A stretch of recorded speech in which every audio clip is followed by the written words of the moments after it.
It was very exciting. It was, I'm grateful for the job, and I think teachers everywhere deserve to be appreciated. They do so much and put in so much work and love and effort. So it was very exciting to hear. Being a teacher means everything. I've known since I was a little girl that this is what I wanted to do, and I can't imagine myself doing anything else, even on the crazy days. I find myself outside of school, if I see something, I'm like, oh, I could use that in my classroom, or oh, I could try this, and I feel like my world kind of revolves around it. My aunt, my uncle, my cousin, my mom's in the school system, so growing up, you'd always hear stories and about the work days and planning and things like that. And then I loved school, and that grew into a love for the teaching profession. And, through the experience of different summer camps when I was a teenager and working with kids, that just further confirmed, oh, this is definitely what I want to do, for sure. I got my degree from SUNY Oneonta, and probably one of my favorite memories is during student teaching. I was in the middle of an ELA lesson, and I got the call that I got the job at Johnson City. So I stepped out in the hallway, and my mentor teacher took over in the classroom, and I got the call, and it was so exciting. And then I snuck back in, and she kind of looked at me like, did you get it? And I just shook my head, and then, the lesson just stopped, and she announced to the class, Miss Bixby got her first teaching job, and all the kids ran over and hugged, and it was just such a heartwarming moment that I definitely think about and remember on days where, it gets frustrating and you're overwhelmed. So that's definitely one of my favorite memories.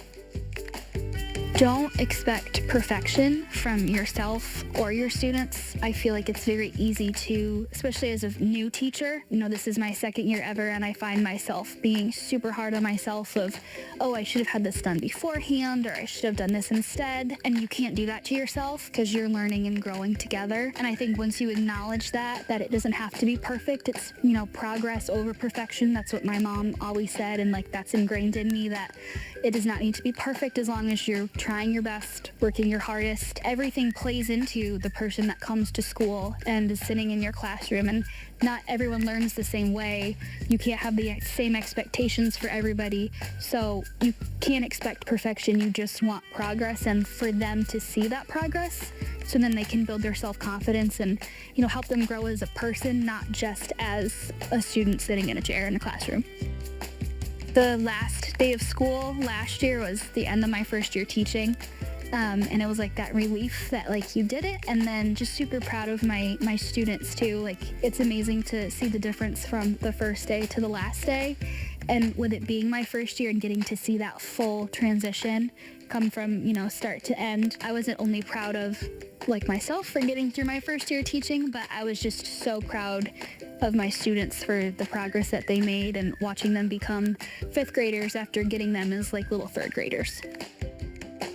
I think in today's world, there's so much negative talk about the field of education and being a teacher, and you see teacher turnover. Don't let that deter you or, push you away from something that you feel that you're being called to do. It's very hard to do sometimes.